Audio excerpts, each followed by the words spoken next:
Charlotte, this is exciting news for Sydney residents.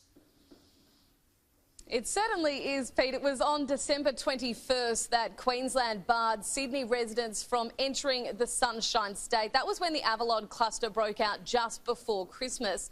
Despite having a press conference scheduled today for 10:30 in the state's tourism capital of Cairns, the Premier, Annastacia Palaszczuk, jumped the gun, announcing on TV this morning that the border would be opening.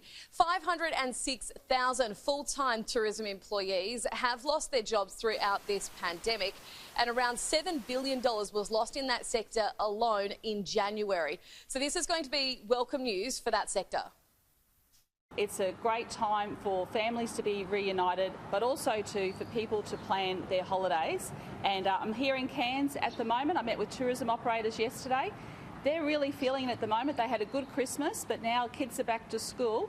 So if anyone's down there in New South Wales or Victoria and you're thinking about having a holiday, come up to Cairns. Everyone is here ready and willing to welcome you with open arms and a friendly smile.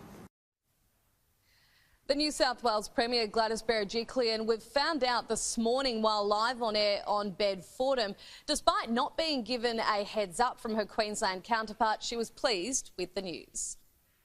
What do you know that I don't? Queensland is opening the border from February 1, Monday. Fantastic. Good news.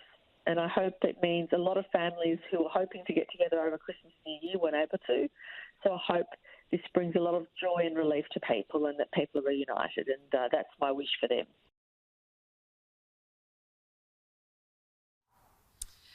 So, of course, this is good news for residents of Sydney, but that's not the only piece of good news that we have had this week. Yesterday, we recorded our 10th consecutive day with no community transmission, and because of that, Premier Gladys Berejiklian felt confident to ease back restrictions. You can now have 30 people in your home from Friday, and you'll also be allowed to have 50 people at an outdoor gathering. Some relief for those that don't like wearing face masks as well. You will be allowed to stop wearing them in a number of locations, but the places where you have to still wear them are on public transport, beauty salons, also in gaming rooms, and for hospitality staff that are front-facing. Even more news could be on the way in the next few weeks. The Premier says that if the numbers remain low over the next fortnight, she is looking at easing back the 4 square metre rule to a 2 square metre rule. OK, Charlotte Mortlock live for us in Sydney this morning. Charlotte, thank you.